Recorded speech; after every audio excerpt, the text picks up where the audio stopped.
It's getting dark outside, but I am going to read one more chapter 5, because they're short, and it's so exciting. The creature is telling us this story, and I just want to know what he's going to say. Like, what has he been up to these last 2 years? We get to know. So I have to keep going. Chapter 5 of Volume 2 of Frankenstein, Mary Shelley. I now hasten to the more moving part of my story.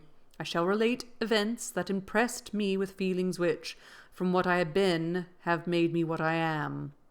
Spring advanced rapidly. The weather became fine and the skies cloudless. It surprised me that what before was desert and gloomy should now bloom with the most beautiful flowers and verdure. My senses were gratified and refreshed by 1,000 scents of delight and 1,000 signs of beauty. It was on one of these days when my cottagers periodically rested from labour, the old man played on his guitar, and the children listened to him, that I observed the countenance of Felix was melancholy beyond expression. He sighed frequently, and once his father paused in his music, and I conjectured by his manner that he inquired the cause of his son's sorrow. Felix replied in a cheerful accent, and the old man was recommencing his music when someone tapped at the door. It was a lady on horseback, accompanied by a countryman as a guide. The lady was dressed in a dark suit and covered with a thick black veil. Somebody died. I thought their mom died, maybe. Agatha asked a question, to which the stranger only replied by pronouncing in one sweet accent the name of Felix. Her voice was musical, but unlike that of either my friends. On hearing this word, Felix came up hastily to the lady, who, when she saw him, threw up her veil, and beyond a countenance of angelic beauty and expression. Her hair was of a shining raven black, and curiously braided. Her eyes were dark, but gentle, although animated. Her features of a regular proportion, and a complexion wondrously fair, each cheek tinged with a lovely pink. Felix seemed ravished with delight when he saw her. Every trait of sorrow vanished from his face, and it instantly expressed a degree of ecstatic joy, of which I could hardly have believed it capable. His eyes sparkled as his cheeks flushed with pleasure, and at that moment I thought him as beautiful as the stranger. She appeared affected by different feelings. Wiping a few tears of her lovely eyes, she held out her hand to Felix, who kissed it rapturously and called her, as well as I could distinguish, his sweet Arabian. She did not appear to understand him, but smiled.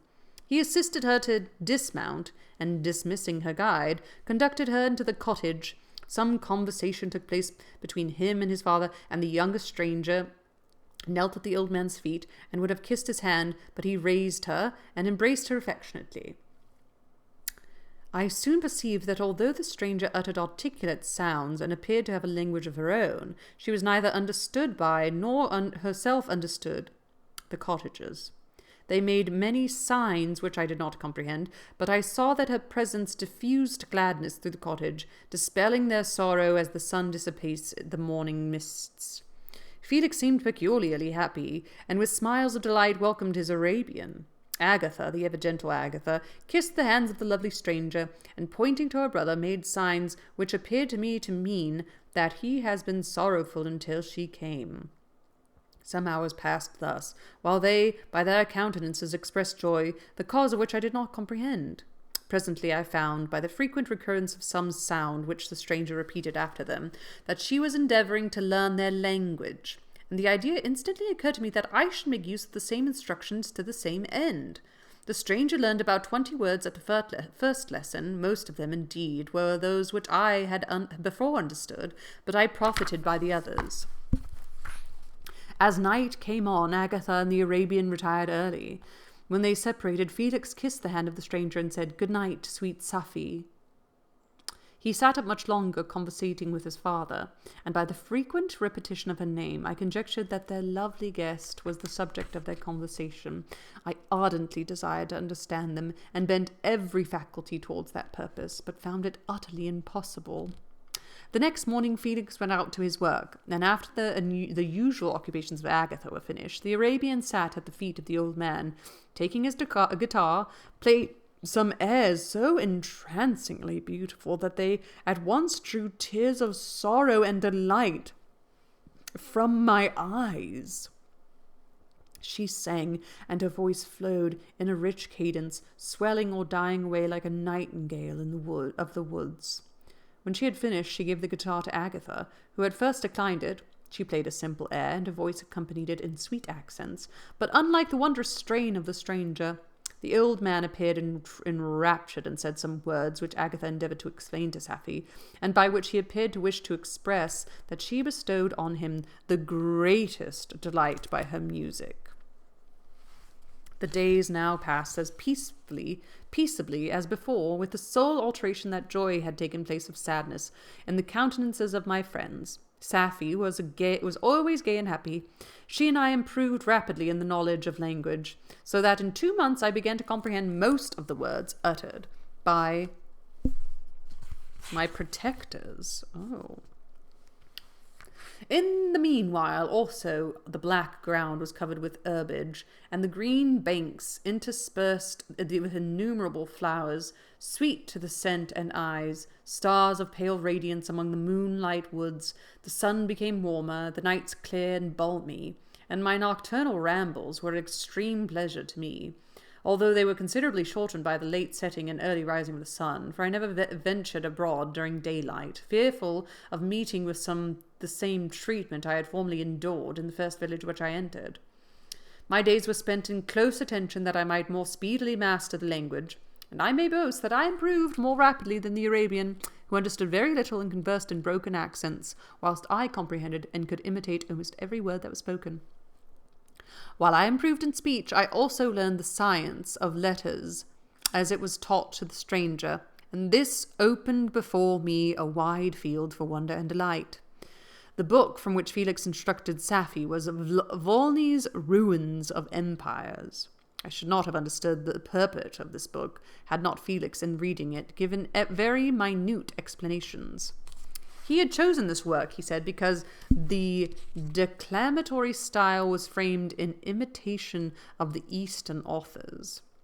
Through this work I obtained a cursory knowledge of history and a view of the several empires at present existing in the world. It gave me an insight into the manners, governments, and religions of the different nations of the earth. I heard of the slothful Asiatics, of the stupendous genius and mental gravity of the Greekans, of the wars and wonderful virtue of the early Romans, of their subsequent degenerating, of the decline of that mighty empire, of chivalry, Christianity, and kings. I heard of the discovery of the American hemisphere and wept with Safie over the hapless fate of its original inhabitants. Me too. These wonderful narrations inspired me with strange feelings. Was man indeed at once so powerful, so virtuous and magnificent, yet so vicious and base? He appeared at one time a mere scion of the evil principle, and at another as all that can be conceived as noble and godlike. To be a great and virtuous man appeared the highest honour that can befall a sensitive being. To be a base and vicious, as many on record have been, appeared the lowest degradation, a condition more abject than that of the blind mole or harmless worm. For a long time I could not conceive how one man could go forth to murder his fellow, or even why there were laws and governments. But when I heard details of vice and bloodshed, my wonder ceased, and I turned away with disgust and loathing. Every conversation of the cottagers now opened new wonders to me. While I listened to the instructions which Felix bestowed upon the Arabian, the strange system of human society was explained to me.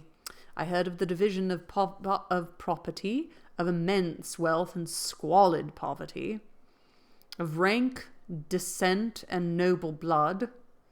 The words induced me to turn towards myself.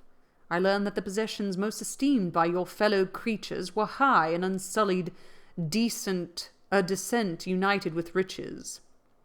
A man might be respected with only one of these advantages, but without either he was considered, except in very rare instances, a vagabond, a slave, doomed to waste his power for the profits of the chosen few. And what was I? Of my creation and creator I was absolutely ignorant, but I knew that I possessed no money, no friends, no kind of property. I was, besides, endued with a figure hideously deformed and loathsome. I was not even of the same nature as man. I was more agile than they, and could subsist upon coarser diet. I bore the extremes of heat and cold with less injury to my frame. My stature far exceeded theirs. When I looked around, I saw and heard of none like me. Was I then a monster, a blot upon the earth, from which all men fled, and whom all men disowned? I cannot describe to you the agony that these reflections inflicted upon me.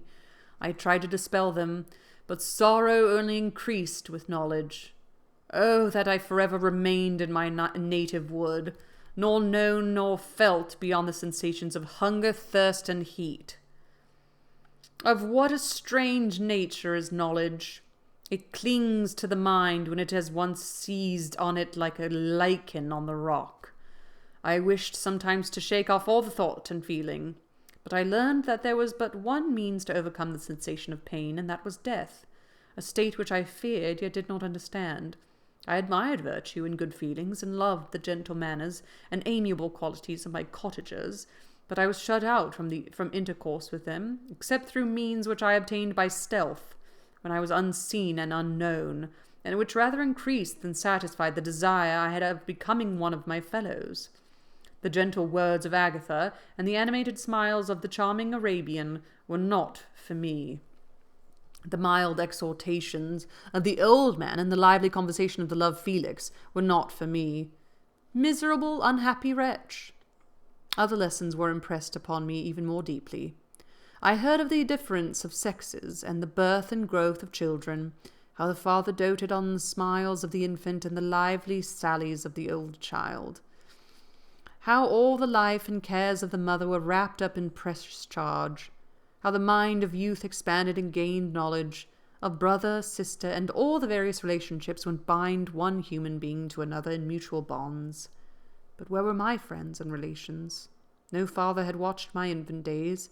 No mother had blessed me with smiles and caresses, or if they had, all my past life was now a blot, a blind vacancy in which I distinguished nothing.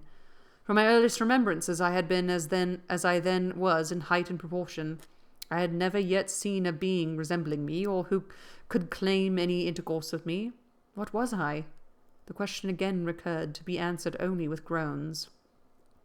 I will soon explain to what these feelings tended, but allow me now to return to the cottagers, whose story excited me in such various feelings of indignation, delight, and wonder, but which all terminated in additional love and reverence for my protectors, for so I loved, in an innocent, half-painful self-deceit, to call them. His protectors. It's so sweet. He's so sweet. And it's so sad. And he's just like describing this society that is cuckoo loco crazy. Join me next time for what chapter? Chapter 6 of Volume 2 of Frankenstein. Happy reading. Take care, you all, and ta-ta.